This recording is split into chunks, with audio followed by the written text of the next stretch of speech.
Magandang gabi sa mga taong hindi mabubuhay ng walang gadget. Takot na takot kayong ma-zero ang battery, di ba? Pakiramdam nyo ay mapuputol ang koneksyon nyo. Pero naisip nyo ba kung saan nanggagaling ang enerhiyang nagpapatakbo sa mga screen nyo? Sa isang madilim na eskinita sa Quiapo, may nagbebenta ng isang unlimited power bank. Mabigat, kulay itim, at laging mainit. Sabi nila, hindi ito kailangan isaksak sa pader para mag-charge. Ang kailangan lang nito ay isang tibok ng puso na malapit. Ako si Mang Hector. Huwag mong hahawakan ang iyong charger kapag naramdaman mong uminit ito ng higit sa normal. Dahil baka ang kuryenteng dumadaloy sa iyong mga daliri ay hindi galing sa planta, kundi mula sa kaluluwang naging bolang apoy. Pakinggan niyo ang kwento ng San Telmo sa Power Bank. Si Jojo ay isang content creator na laging on the go. Para sa kanya, ang dead battery ay kamatayan ng career. Kaya nang mawala ang kanyang mamahaling charger, agad siyang bumili sa isang matandang lalaki na may kariton sa kalsada. Ang inalok sa kanya ay isang power bank na walang brand, gawa sa mabigat na bakal at may bilog na ilaw sa gitna na pulang-pula. Hindi ito nauubusan, iho, sabi ng matanda habang nakangiti ng bungi-bungi. Pero tandaan mo, kapag uminit na ang bola, bitawan mo na. Hindi nakinig si Jojo. Sa sobrang tuwa niya, agad niyang isinaksak ang kanyang phone. Totoo nga, mula 1%, naging 50% ang battery niya sa loob lang ng 3 minuto. Pero napansin niya, habang bumibilis ang charge, unti-unti ring umiinit ang device.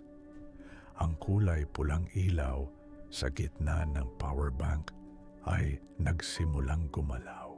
Tila umiikot na bolang apoy sa loob ng isang maliit na hawla.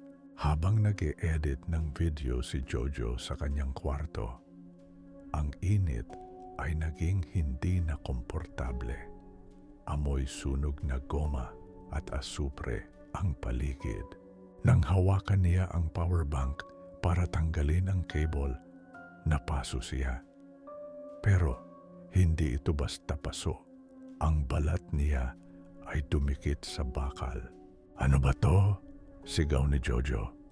Sinubukan niyang hilahin ang cable, pero ang wire ay tila naging isang ugat na kulay pula. Tumitibok-tibok habang humihigop ng enerhiya. Tumingin si Jojo sa screen ng kanyang cellphone. Ang battery icon ay wala na sa 100%. Nakasulat na roon, draining user capacity. Sa loob ng power bank, ang bolang apoy, ang San Telmo, ay lumaki. Nakita ni Jojo sa loob ng apoy ang mga mukha ng mga taong nagmamakaawa. Mga boses na tila hinihigop ng isang dambuhalang vacuum. Ang San Telmo ay hindi lang kuryente. Ito ay isang ligaw na kaluluwa ng isang taong namatay sa sunog na ngayon ay ginagamit na battery para sa mga makabagong kagamitan. Naramdaman ni Jojo na dahan-dahang nawawala ang lakas ng kanyang mga binti.